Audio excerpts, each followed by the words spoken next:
क्या बात है।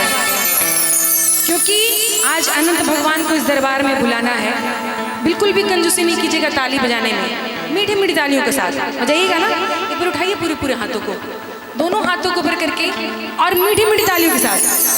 हे रे सखी मंगल गाओ रे,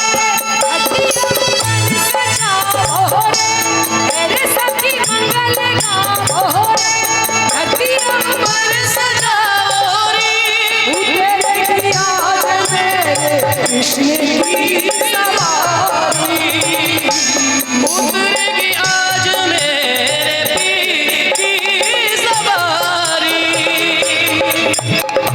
लक्ष्मी जी आओ नजर उतारो, आज मेरे कान्हा घर आवेंगे, आज मेरे कान्हा घर आवेंगे।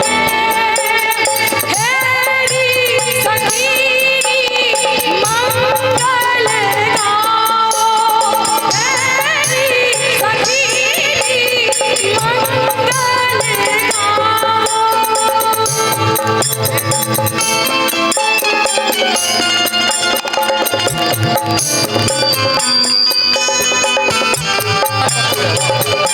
क्या बात है, जय हो।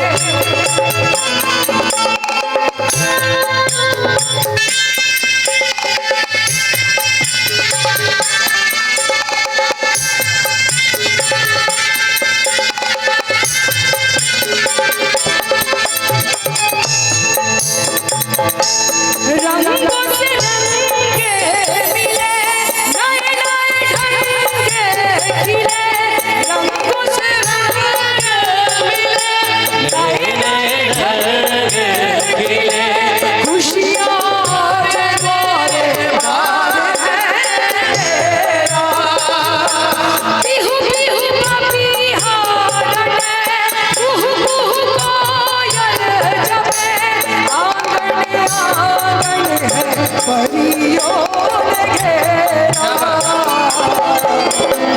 मन हजना रे सब मिल बजाओ, आज मेरे कान्हा घर आवेंगे, आज मेरे कान्हा घर आवेंगे। हेरी सखीरी मंगल गाओ, हेरी सखीरी मंगल गाओ।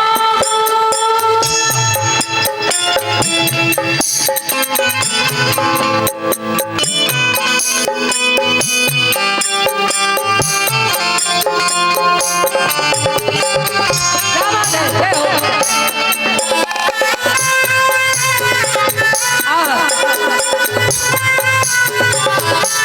जय हो।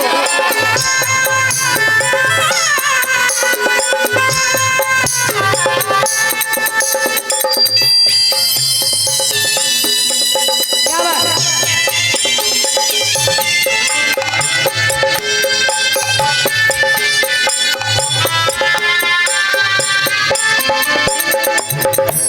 रंगों से रंगे मिले, नए नए ढंगे खिले, रंगों से रंगे मिले, नए नए ढंग खिले, खुशियाँ जगोरे डाले है तेरा, बिहू बिहू पपीहा रटे, कुहू कुहू कोयल जपे, आंगन आंगन है परियों ने घेरा, मन हजना सब मिल बजाओ,